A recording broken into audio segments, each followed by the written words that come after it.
నామమున స్తోత్రములు కృతజ్ఞతాస్తుతులు చెల్లించి ప్రార్థన చేసి వెడుతున్నాం తండ్రి. ఆమేన్. ప్రభునందు ప్రియ సహోదర సహోదరులారా, ప్రభు లాజరును లేపిన తరువాత ఆయన బహిరంగంగా అందరి ముందుకు తిరగకుండా యూదా అరణ్యములో సమీప గ్రామమైన ఎఫ్రాయిము అను ఊరికి వెళ్ళి అక్కడ తన శిష్యులతో కూడా ఉండెను అని 54 వచ్చిన 11:54 ఉంది.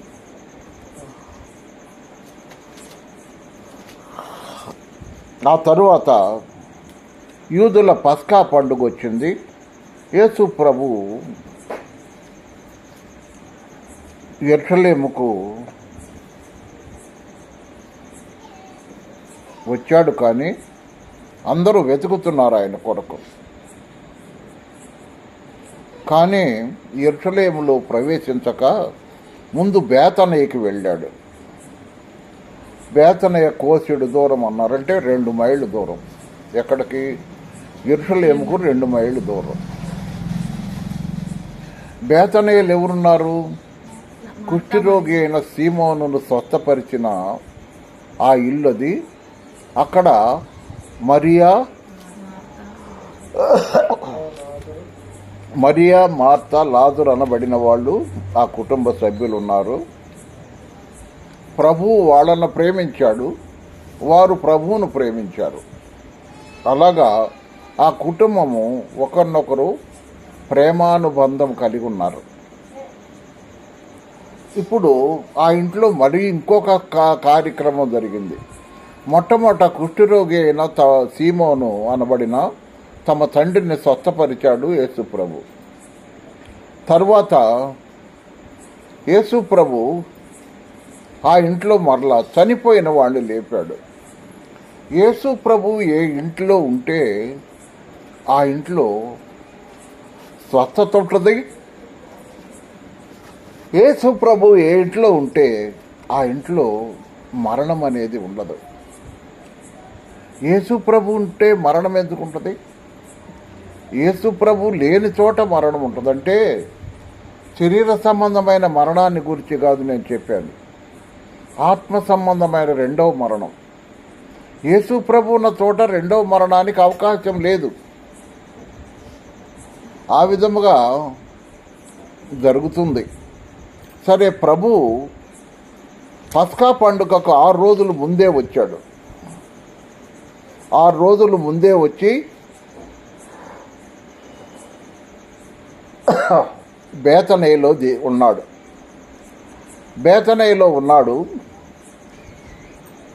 వారు బేతనీయ వాళ్ళు లాజరును లేపిన తర్వాత ఇదే మళ్ళీ రావటం ప్రభు. అందువలన ఆయనకు విందు చేశారు.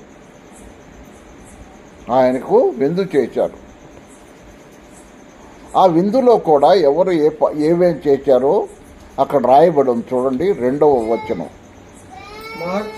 మార్త ఉపచారం చేసింది. లాజరు ఆయనతో కూడా భోజనమును కూర్చున్న వారిలో ఒకడు.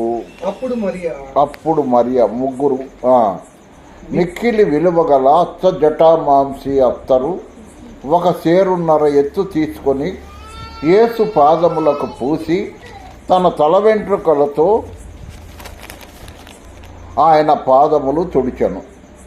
మొట్టమొదటి మార్త ఆ ఇంట్లో ప్రాముఖ్యమైన వ్యక్తే. ఎందుకంటే ఎవరు వచ్చినా ఆమె ఉపచారమే చేస్తుంది. ఉపచారం అంటే పరిచర్య, భోజనాలు ఉండటం, వారికి కావాల్సిన అవసరాలు తీర్చడం, ఇది ఆమె పని. అది కూడా సేవలో ఒక భాగమే. లాజరు అంతకుముందు ఎన్నిసార్లు యేసు ప్రభు వచ్చినా లాజరు లేడు.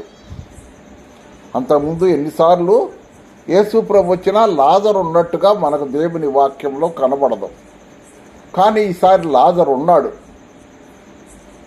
లాజరు ఆయనతో కూడా భోజనమునకు కూర్చున్న వారిలో ఒకడు. ఇది మార్త ఉపచారం. లాజరు భోజనానికి కూర్చున్న వాళ్ళతో ఉన్నాడు. ఆయనతో మరియా మిక్కిలి విలువ గల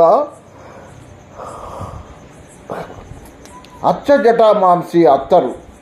అంటే అచ్చజటామాంసి అంటే స్వచ్ఛమైనది, కల్తీ లేనిది. అచ్చ అని ఎందుకు వాడారంటే అక్కడ స్వచ్ఛమైనది అని, కల్తీ లేనిది అని. ఇప్పుడు అన్ని కల్తీలే కదండి. ఇప్పుడు ప్రతిదీ కల్తీ. దీంట్లో కల్తీ లేదని చెప్పేది ఏదైనా ఉందా? ఎవరైనా చెప్పండి ఫలానా దాంట్లో కల్తీ లేదని. అన్నిట్లో కల్తీ. ఎందుకు వస్తున్నాయి క్యాన్సర్లు, జబ్బులు, ఇవన్నీ మనుషులకు ఆపరేషన్లు ఇవన్నీ ఎందుకు వస్తున్నాయి? కల్తీ. కల్తీ కారణం ఏంటి? డబ్బు. ఒకళ్ళ డబ్బు ఒకళ్ళు లాక్కోవటానికి కల్తీ చేస్తున్నారు. బలవంతంగా కాకుండా మోసం అన్నమాట అది. ఈ రాత్రి ఈ మాట గమనించండి. మోసముతో ఒకళ్ళ డబ్బులు ఒకళ్ళ లాక్కోవటానికి కల్తీ చేస్తున్నారు. ఒక ఆయన అన్నాడు, ఒక ఆయన ఏమన్నాడంటే, అయ్యా బర్రె నల్లటది, బర్రె నల్లటది, నల్లటి బర్రె పచ్చటి గడ్డి తింటది. ఏం తింటది? నల్లటి బర్రె పచ్చటి గడ్డి తింటది.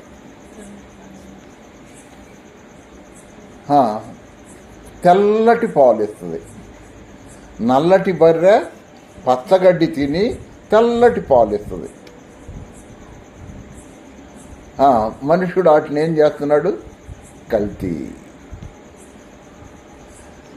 బర్రెలో తేడా లేదు, ఆత్మ లేని బర్రెల్లో తేడా లేదు, కానీ మనిషిలోనే తేడా ఉంది. సహోదరులారా, సహోదరులారా గమనించండి. ఎందుకంటే అచ్చజటామాంసి అనే ఆ పేరుకు అర్థం ఏంటంటే మిక్కిలి విలువ గలది. అది మిక్కిలి విలువ గలదానికి కారణం ఏంటంటే మంచి, చాలా విలువ గలది. మిక్కిలి విలువ గలదంటే చాలా విలువ గలదంటే, ఇప్పుడు మనం కొట్టుకెళ్తాం. కొట్టుకెళ్ళినప్పుడు ఎలా ఉంటుందంటే కొట్టుకెళ్తే 2 రకాల కందిపప్పులు చూపిస్తాడు, 2 రకాల పెసరపప్పులు చూపిస్తాడు, 2 రకాల ప్రతిదీ 2 రకాలు చూపిస్తాడు. ఏంటంటే ఇదొక రేటు అదొక రేటు అంటాడు. ఇదొక రేటు అదొక రేటు. దానికి తేడా ఏంటంటే అది ఒరిజినల్, ఇది డూప్లికేట్. అది ఒరిజినల్, ఇది డూప్లికేట్. అందువల్ల డూప్లికేట్కి తక్కువ రేటు, ఒరిజినల్కి ఎక్కువ రేటు. దాంట్లో కూడా ఒరిజినల్ అని చెప్తారు, దాంట్లో కూడా మోసం చేస్తారు. గమనించారా? లోకమంతా ఎలాగుందంటే మోసం. మోసానికి కారణం మోసగాడైన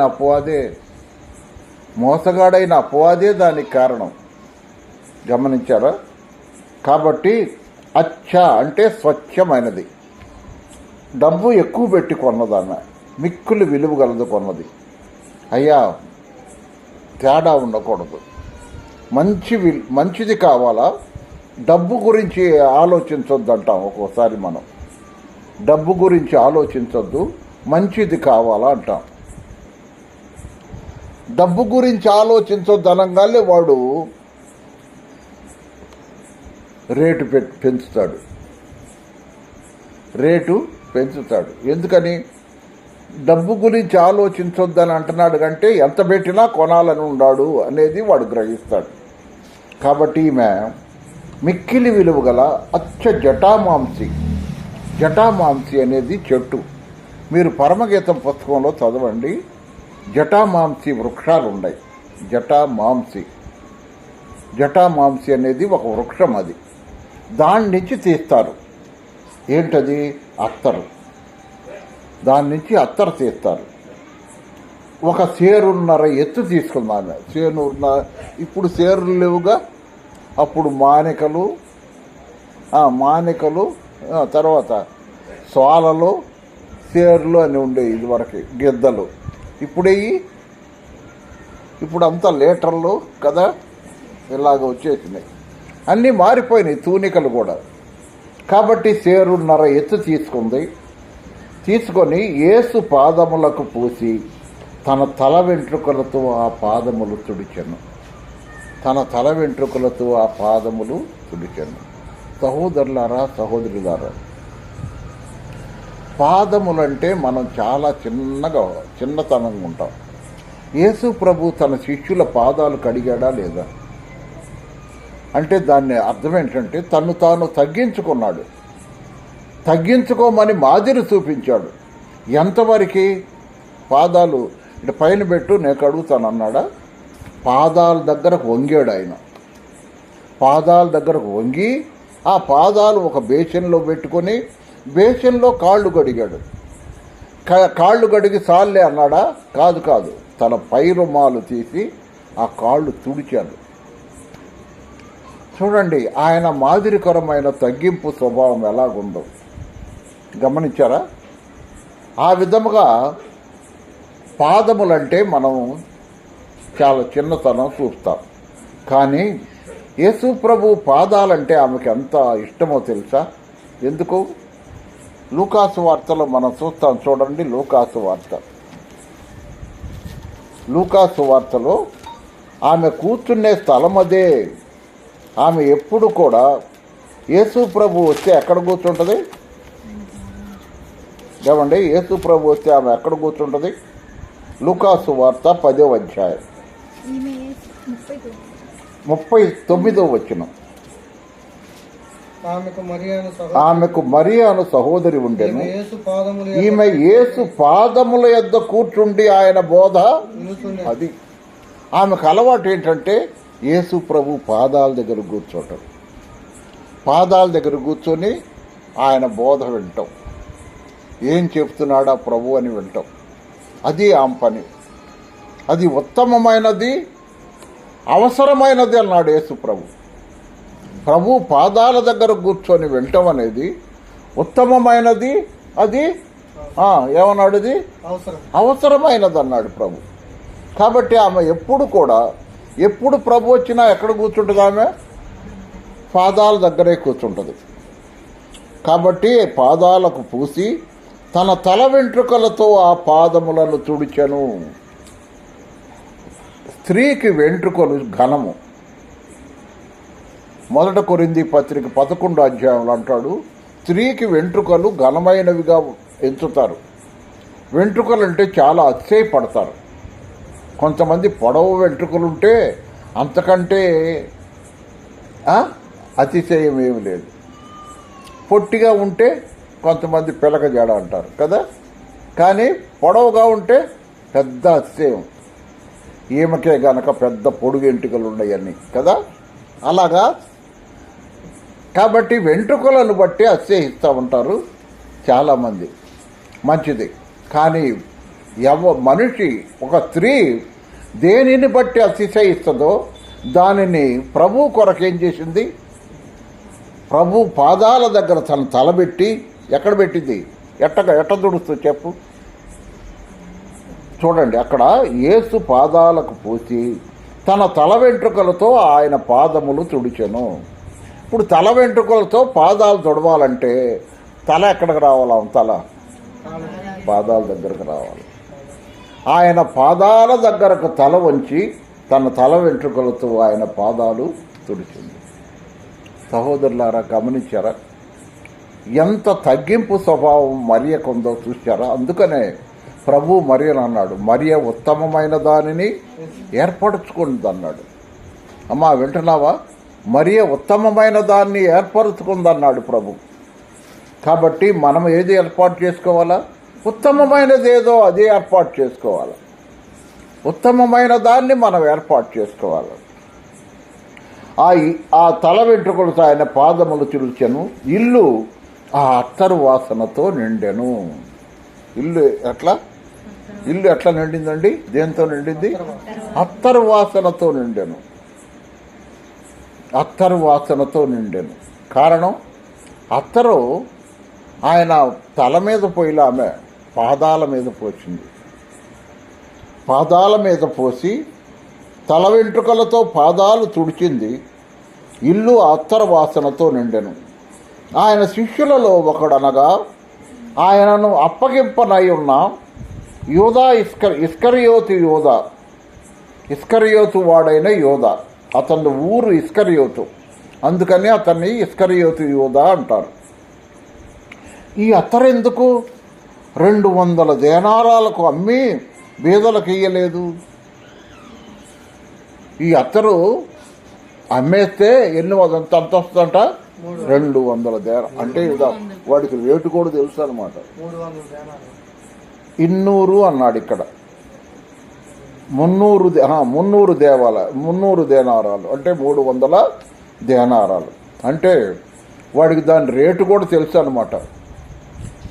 రేటు తెలవటానికి వీడు లోకంలో తిరుగుతాడు, ఇటు ప్రభుతో కూడా తిరుగుతూ ఉంటాడు. కాబట్టి వాడికి లోకంలో రేటు కూడా తెలుసు. గమనించారా? లోకంలో రేటు కూడా వీడికి తెలుసు. అంటే వీడు లోకంతో సంబంధం కలిగి ఉన్నాడు. ఇప్పుడు ఒక్కోసారి మనం ఒక వస్తువు కొనుక్కొస్తామమ్మా. ఒక వస్తువు కొనుక్కొచ్చిన తర్వాత ఏమంటారు? ఏందమ్మా ఇంత రేటు కొన్నావేందమ్మా, ఇది ఇంతే కదా అంటాం. నాకు తెలియదు, నేను వాళ్ళు ఎంత అన్నారు కొనుక్కొని వచ్చాను అంటాం మనం సహజంగా. అంటే లోకం చేత మనం చాలాసార్లు మోసగించబడతాం.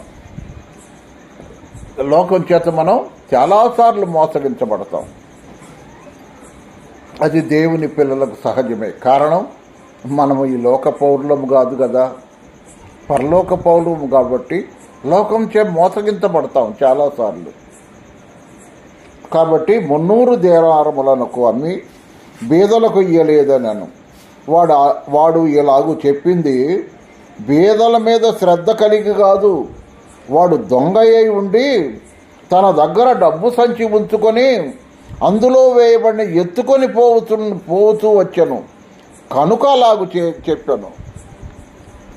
యోహాను ఈ మాట రాసేటప్పుడు యోధా ఉన్నాడా?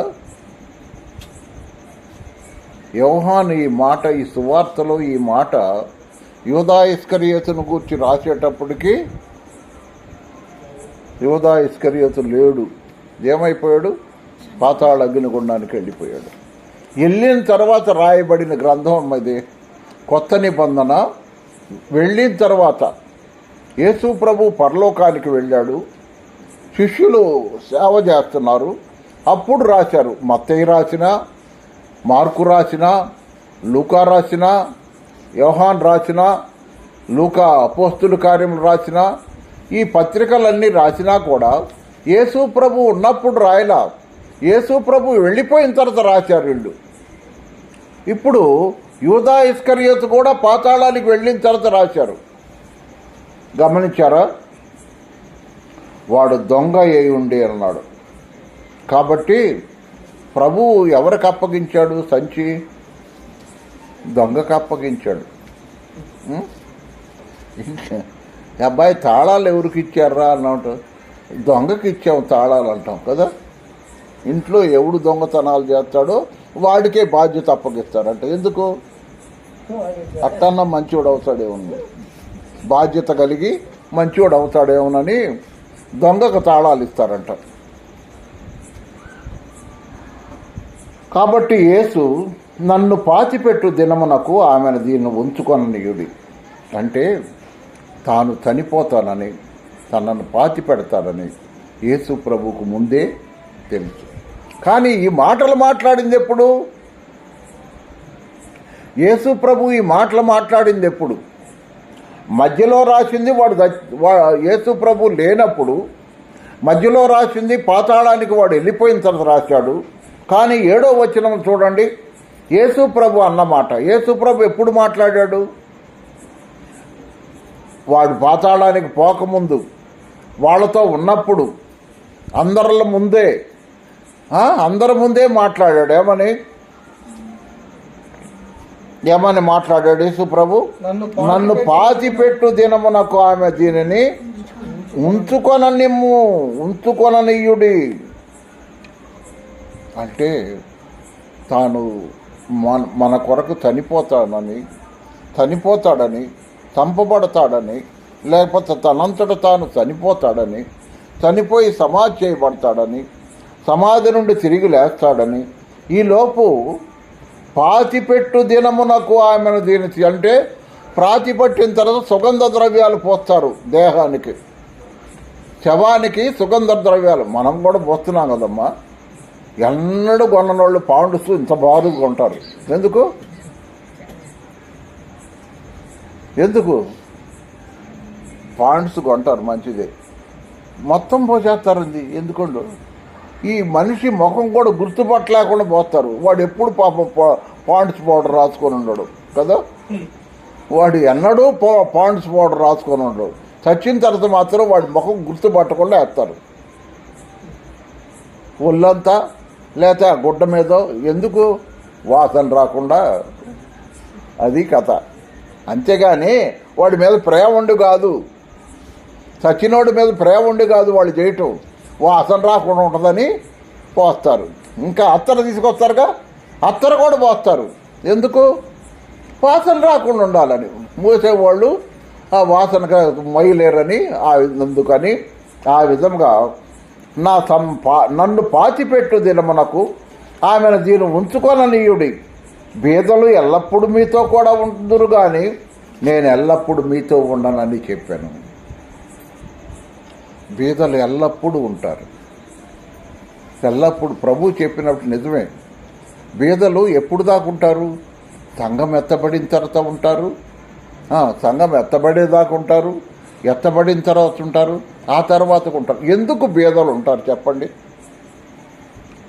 దేవుడు బీదలు ఉండాలని సృష్టించాడా? కాదు. ఎవడికి వాడు మోసం చేసి ప్రజలను దోచుకుంటున్నారు. చూడండి, ప్రజలను దోచుకుంటున్నారు. ఇప్పుడు నేను ఒక మాట చెబుతాను. ఈ మన ఊర్లో ఉన్న ప్రజలకి, మన చుట్టుపక్కల ఉన్న యనమదల గ్రామంలో ఉన్న పొలాలను పంచితే తలా కొద్దిగా వస్తుందా రాదా? ఆ మాట అన్నామనుకో మీరు నక్సలైట్ అంటారు. ఏమంటారు? నువ్వు నక్సలైట్ అంటారు. ఒక్కొక్కడికి 100 ఎకరాలు ఉన్నాయి, 50 ఎకరం ఉంది, 150 ఎకరాలు ఉన్నాయి. ఎందుకు ఉండాలి ఇది? అందరికి ఇవ్వచ్చుగా. అందరికి ఇస్తే వీడు పెద్దోడు ఎట్ట అవుతాడు? వీడు ఇల్లు వాకిళ్ళు ఎట్ట కడతాడు? కానీ ఎంత వాకిలి ఇల్లు కట్టినా ఆ జానడు పొట్ట కోసమేగా వాడు. ఆ జానడు పొట్ట కోసమే 100 ఎకరాలు కూడా వచ్చినా అంతకంటే ఎక్కువ ఏమైనా తింటాడా? ఏమైనా అనుభవిస్తాడా? అనుభవించడు. కొద్ది రోజులు కాగానే షుగర్. ఏంటి? జావ తాగుతున్నాను. వాడు 100 ఎకరం ఉండి జావ తాగుతున్నాడంట. ఎందుకు ఆ కర్మ? ప్రియులారా, ఇది వరలో కొంతమంది మన ఊర్లోనే నేను విన్నా మాట. దొడ్డవారు ఉన్నారు, వాళ్ళు కొంతమందికి పేదలకు ఇళ్ళు ఇచ్చారు, ఇళ్ల స్థలాలు ఇచ్చారు కదా, ఇళ్ల స్థలాలు అటుపక్క ఇచ్చారు. అట్లా కొంతమంది దాన ధర్మాలు చేసి వాళ్ళ పితరులు సంపాదించిందని పేదలకు ఇచ్చిన వాళ్ళు ఉన్నారు. కానీ ఇప్పుడు ఇచ్చేవాళ్ళు ఎవరు? వాటిని రాజకీయాల్లోనూ ఫైనాన్స్లో పెట్టి జనాన్ని మళ్ళీ గుంజుతున్నారు కదా. ఫైనాన్సుల్లో ఎవరు ఫైనాన్సుల్లో పెడుతుంది? పితరులు సంపాదించిన డబ్బు ఫైనాన్సుల్లో పెట్టి దాన్ని సంపాదించుకుంటున్నారు. ఇంకా దాన్ని ఎక్కువ చేస్తున్నారు. ఎక్కువ చేసినోడు ఎవడు ఉండడో తెలుసా? వడ్డీకి ఇచ్చినోడు ఎక్కువ రోజులు ఉండడో. వడ్డీలకు ఇచ్చావా తొందరగా పోతావు.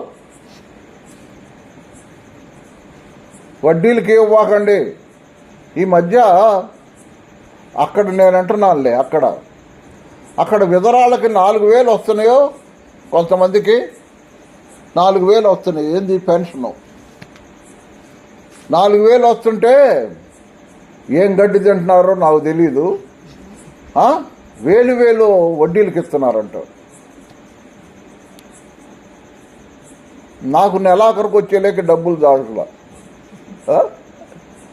వాళ్ళు 1,000 వడ్డీలకి ఇస్తున్నారంట. వాళ్ళకి వచ్చినట్టుగా నాకు కూడా వస్తుంది. గమనించారా? వడ్డీలకి ఇవ్వక ఉండమ్మా. ఇదివరకు నేను వచ్చిన కొత్తలో ఒక అతను వడ్డీ వ్యాపారం అతను తిరుగుతూ ఉండేవాడు పంచి కట్టుకొని. అతను ఎవరో నాకు తెలియదు. 15 రూపాయలు వడ్డీ అంట. ఆ వడ్డీ కూడా అట్ట 100 రూపాయలు ఇస్తూ 15 కట్ చేసుకొని ఇస్తాడంట. 100 రూపాయలు నువ్వు అడిగావు అనుకో, ముందు వడ్డీ కట్ చేసుకొని 85 ఇచ్చేవాడు. అకస్మాత్తుగా చచ్చిపోయాడు. ఎందుకు తావడు? అకస్మాత్తుగా ఎందుకు తావడు? కాబట్టి దేవుని వాక్యాన్ని బట్టి మనం చూస్తే వడ్డీకి ఇవ్వకూడదు. వడ్డీకి ఇస్తే ఆ డబ్బంతా ఏమైంది? అననీయ సప్పేరాలే. ఏంది? అననీయ సప్పేరాలు ఎడబెట్టారు, ఎడ దాచిపెట్టారు. ఏమైంది? అది ఇద్దరు చచ్చిపోయారు. ఏమైంది? కాబట్టి బీదలు ఎల్లప్పుడూ మీతో కూడా ఉందురు కానీ నేను ఎల్లప్పుడూ మీతో ఉండనని చెప్పాను.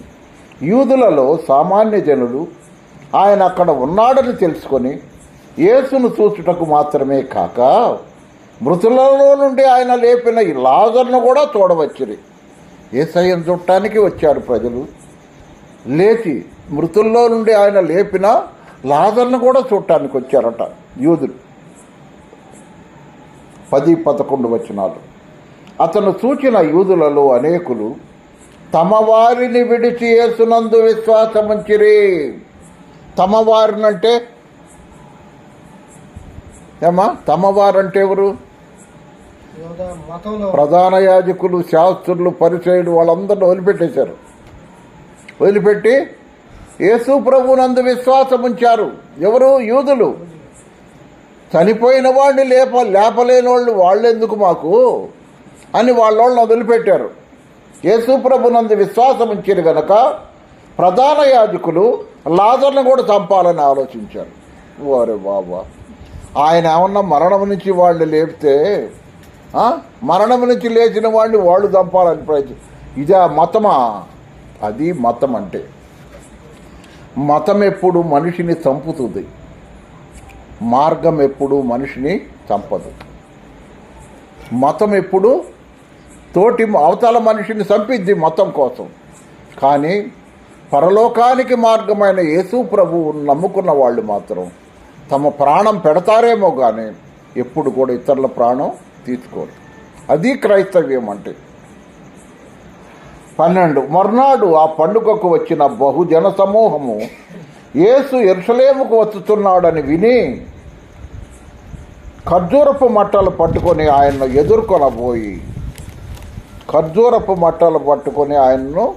ఎదుర్కొనబోయి జయము, ప్రభు పేరట వచ్చుతున్న ఇశ్రాయేలు రాజు స్తుతింపబడుగాక అని కేకలు వేసిరి. ప్రభు పేరట అంటే ప్రభు అనేది పెద్ద అక్షరాలు ఇచ్చాడు. అంటే తండ్రి అయిన దేవుడు అంటే యెహోవా దేవుణ్ణి వాళ్ళు ప్రభు అనేవాళ్ళు. ఈ రాసిన యూదులు కూడా, రాసిన వాళ్ళు కూడా యూదులే. మత్తయి కానీ, మార్కు కానీ, యోహాను కానీ వీళ్ళంతా యూదులే. అందువలన కొత్త నిబంధన గ్రంథంలో ఎక్కడ యెహోవా అనే పేరు రాదు. కారణం, తండ్రిని పేరుతో పిలిచేవాళ్ళు ఎవరు? ఓ సుగుణమ్మో, నేను చాలా చోట్ల విన్నా ఇదివరకు సుగుణమ్మని పిచ్చిమ్మని పిలవటం. ఎవరు? మనవరాళ్ళు, కూతుర్లు పేర్లు పెట్టి పిలుస్తారు. ఎప్పుడు కూడా నాయనమ్మ, అమ్మమ్మ అనాలి కానీ మనం పేరు పెట్టి పిలవకూడదు. అది అమర్యాదకు సూచన. పేర్లు పెట్టి పిలవబాకండి. అట్లా పిలవబాకండి పేర్లు పెట్టి. ప్రభు పేరట వచ్చుతున్న ఇశ్రాయేలు రాజు స్తుతింపబడుగాక అని కేకలు వేసిరి. సియోను కుమారి భయపడకుము. జకర్యా గ్రంథంలో రాయబడిన మాట ఇది. జకర్యా గ్రంథంలో ఈ మాట రాయబడింది. ఆ ప్రవచనం నెరవేర్పే ప్రభు అయిన యేసుక్రీస్తు వారు యెరూషలేములో ప్రవేశిస్తున్నాడు. సియోను కుమారి భయపడకుము, ఇదిగో నీ రాజు గాడిద పిల్ల మీద ఆసీనుడై వచ్చుతున్నాడని వ్రాయబడిన ప్రకారం. ఈ వ్రాయబడిన ప్రకారం అనేది వస్తే పాత నిబంధన లేఖనం అని గుర్తుపెట్టుకోండి. యేసు ఒక చిన్న గాడిదను కనుగొని దాని మీద కూర్చుండెను. ఆయన శిష్యులు ఈ మాటలు మొదట గ్రహింపలేదు కానీ యేసు మహిమపరచబడినప్పుడు అవి ఆయనను గూర్చి వ్రాయబడిననియు వారు ఆయనకు వాటిని చేసిరనియు జ్ఞాపకమును తెచ్చుకుంటారు. యేసు ప్రభు ఉన్నంతకాలం ఏంద్రా వీళ్ళు ఎటు చేస్తున్నారు అనుకున్నారు శిష్యులు. కానీ యేసు ప్రభు ఎప్పుడైతే మహిమలోకి వెళ్ళిపోయాడో, వాళ్ళు చూస్తూ ఉండగా మహిమలోకి వెళ్ళిపోయాడో, ఆ తర్వాత వాళ్ళకు బయలుపరచబడ్డాయి. ఎప్పుడు? పరిశుద్ధాత్ముడు దిగి వచ్చినప్పుడు. ఎప్పుడు? పరిశుద్ధాత్ముడు దిగి వచ్చిన తర్వాత వాళ్ళకు ఆ సంగతులన్నీ జ్ఞాపకం చేశాడు పరిశుద్ధాత్ముడు. ఎందుకంటే ప్రియులారా, పరిశుద్ధాత్ముడు ఎందుకు వచ్చాడు? యేసు ప్రభు చేసినవి, యేసు ప్రభు చెప్పినవి వాటిని జ్ఞాపకం చేయడానికి వచ్చాడు. ఎందుకు? యేసును మహిమపరుస్తానికి. పరిశుద్ధాత్ముడు ఎందుకు వచ్చాడు? చూడండి, ఒక మాట చదువుతాను. 16వ అధ్యాయం, యోహాను సువార్త 16వ అధ్యాయం, 13వ వచనం. అయితే ఆయన అనగా సత్యస్వరూపైన ఆత్మ వచ్చినప్పుడు మిమ్మును సర్వసత్యములోనికి నడిపించును. ఆయన తనంతట తానే ఏమీ బోధింపక వేటిని వినునో వాటిని బోధించి సంభవింపబోవు సంగతులను మీకు తెలియజేయును. ఆయన నా వాటిలోనివి తీసుకొని మీకు తెలియజేయను గనక నన్ను మహిమపరుచును. పరిశుద్ధాత్ముడు యేసయ్యను మహిమపరుస్తాడు. గమనించారా? తండ్రి కుమారుణ్ణి మహింపరుస్తాడు, పరిశుద్ధాత్ముడు కుమారుణ్ణి మహింపరుస్తాడు. ఎందుకు? కుమారుడు తండ్రి చిత్తమును నెరవేర్చి మానవుల పాప విమోచన కొరకై తన రక్తము కార్చి ప్రాణం పెట్టి చనిపోయి తిరిగి లేచాడు. కాబట్టి తండ్రి కుమారుణ్ణి ప్రేమిస్తున్నాడు, మహింపరుస్తున్నాడు. పరిశుద్ధాత్ముడు కుమారుణ్ణి మహిమపరుస్తున్నాడు. నన్ను గూర్చి సాక్ష్యమిచ్చును అనే మాట కూడా ఉంది అక్కడ. నన్ను మహిమపరచునని ఉంది. కాబట్టి సహోదరులారా, ఆ విధముగా యేసు మహిమపరచబడినప్పుడు అవి ఆయనను గూర్చి వ్రాయబడిననియు వారు ఆయనను వాటిని చేసిరనియు జ్ఞాపకమునకు తెచ్చుకొండ్రి. ఎవరు జ్ఞాపకం చేశారు? ఏమ్మా, ఎవరు? పరిశుద్ధాత్ముడు జ్ఞాపకం చేశాడు. పరిశుద్ధాత్ముడు వచ్చిన తర్వాత వాళ్ళకి ఇవన్నీ జ్ఞాపకం వచ్చినాయి. ఓహో, ఇదా, అప్పుడు మనం తెలుసుకోలేకపోయామే అనుకున్నారు. పరిశుద్ధాత్ముడు జ్ఞాపకం చేశాడు. చూడండి 17వ వచనం. ఆయన లాజరును సమాధిలో నుండి పిలిచి మృతులలో నుండి అతన్ని లేపినప్పుడు ఆయనతో కూడా ఉండిన జనులు సాక్ష్యం ఇచ్చారు. గమనించారా? ఆయనతో కూడా ఉన్న జనులు సాక్ష్యం ఇచ్చారు. ఎప్పుడు? ఆయనను గూర్చి. ఆయన లాజరును సమాధిలో నుండి పిలిచి మృతులలో నుండి ఆయన లేపినప్పుడు ఆయనతో కూడా ఉండిన జనులు సాక్ష్యం ఇచ్చారు. ఏమని? మేము చూశాం, ఆయన లేపాడు, చనిపోయిన వాడు మృతం పేత వస్త్రములతో వచ్చాడు బయటికి, వస్త్రాలు తీసేయమన్నాడు, వస్త్రాలు తీసేశాం, వాడు బ్రతికాడు అని చూచిన వాళ్ళు సాక్ష్యం చెప్పారు. సహోదరులారా, దేవుని కార్యాలు మనం చూచినప్పుడు సాక్ష్యం చెప్పాలా?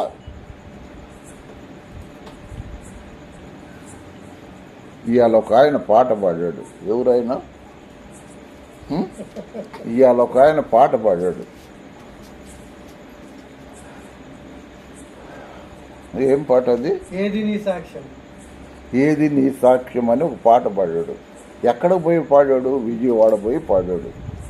ఎందుకు పాడాడు? ఆయన పాట పాడుతుంటే చుట్టూ ఆర్కెస్ట్రా వాళ్ళు పాటకి మ్యూజిక్ వేస్తే దానికి 1000 రూపాయలు కట్టాలంటారు.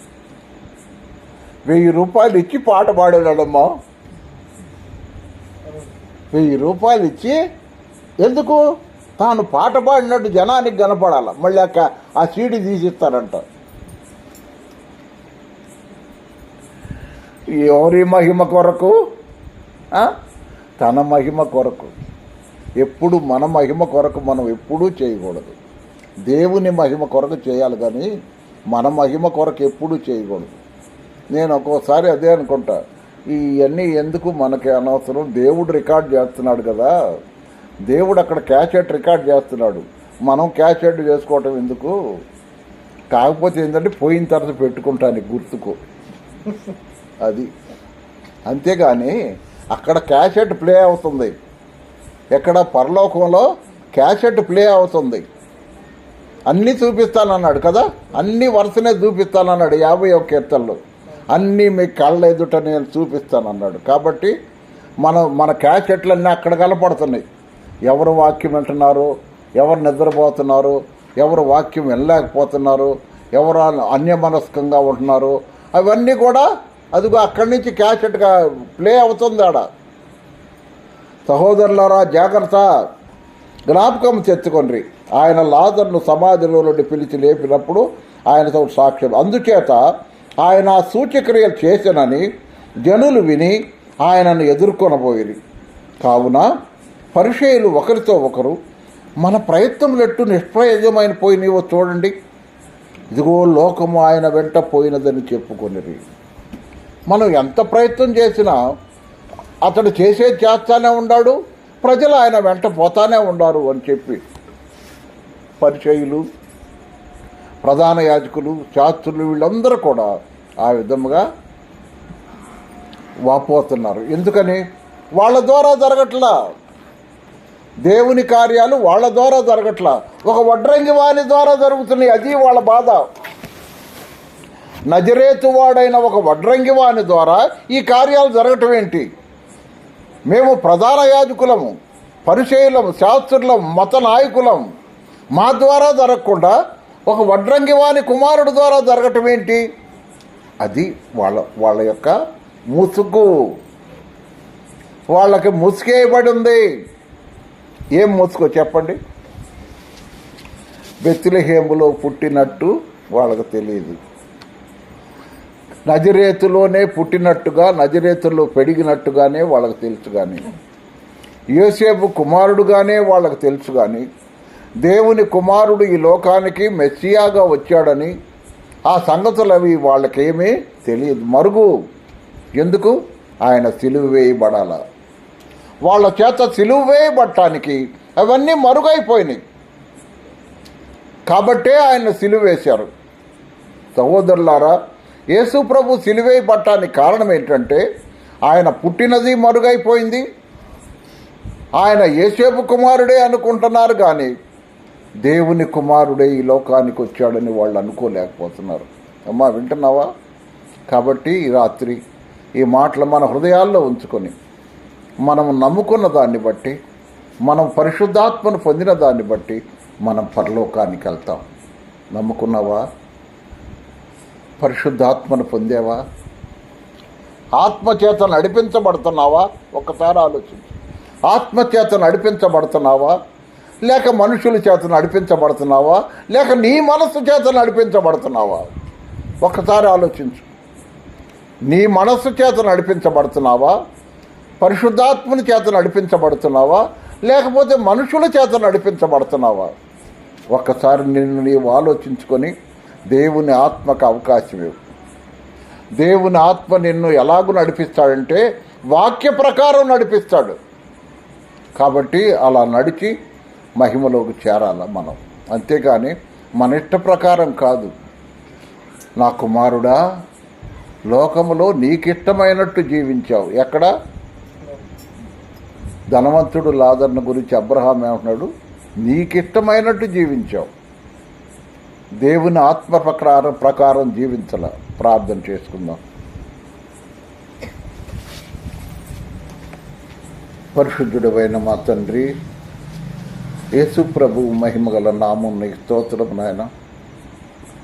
ఈ రాత్రి నీ వాక్యము ధ్యానించడానికి నీ ఆత్మ సహాయం ఇచ్చారు. ప్రభువా, మాట్లాడువారు మీరు కారు, మీ తండ్రి ఆత్మ మీలో ఉండి మాట్లాడనన్నారు. ప్రభువా, సహాయం చేయండి, సహాయం చేయండి. నీ ఆత్మాధీనములో మమ్మల్ని నడిపించినందుకు నీకు స్తోత్రం నాయన. ఒకవేళ మనుషుని ఆలోచనలు, తలంపులుంటే దయతో క్షమించి వాటిని తీసివేస్తావు. నువ్వు సహాయం చేయమని నీ కరుణా హస్తాలకు అప్పగించుకుంటూ ప్రేమతో ఏర్పాటు చేసిన మరి రాంబాబు కుటుంబాన్ని బట్టి, అలాగే నా ప్రభువా నాయన పేరయ్య కుటుంబాన్ని బట్టి, వాళ్ళ బిడ్డలను బట్టి నీకు స్తోత్రం చెల్లిస్తున్నా. ఘనత, మహిమ, ప్రభావాలు నీకే ఆరోపిస్తున్నా. నా ప్రభువా, నా దేవా, నీ దాసురాలు వేరే మన ఆత్మీయముగా బలపరచండి. ఇంకా రక్షణ పొందని బిడ్డలు రక్షణ పొందే భాగ్యం కలుగు చేయండి. నూతనముగా దశపరచబడిన ప్రభుదాసును వెన్నెలను దీవించి ఆశీర్వదించండి.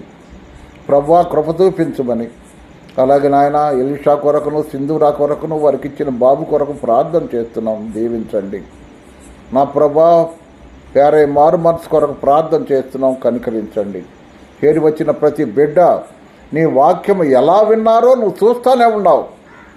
పరలోకము నుండి మా క్యాసెట్ ప్లే అవుతుంది అనేది నేను జ్ఞాపకం చేయటానికి నీ ఆత్మతో చెప్పావు.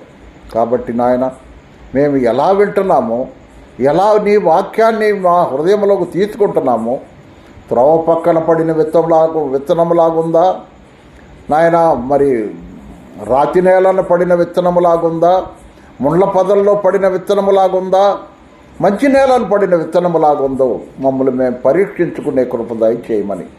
మంచి విత్తనమైతే 30 అంతలుగా 60 అంతలుగా 100 అంతలుగా ఫలిస్తుంది, సహాయం చేయమని మా ప్రభువును రక్షకుడైన యేసుక్రీస్తు వారి అతి శ్రేష్టమైన నామమున స్తోత్రములు చెల్లించి, నా ప్రభువా నా దేవా కృప చూపించమని, రాంబాబు మళ్ళీ మారు మనసు కలుగు చేయండి నాయన, నీ వైపు ఆకర్షించుకోండి. సునీత కుటుంబం కొరకును ప్రార్థన చేస్తున్నాం, కృప చూపించమని. ఘనత మహిమ ప్రభావాలు నీకే ఆరోపిస్తూ యేసుక్రీస్తు వారి అతి శ్రేష్టమైన నామమున స్తోత్రములు చెల్లించి ప్రార్థన చేసి వెడుతున్నాము తండ్రి, ఆమేన్. అందరికీ వందనాలు.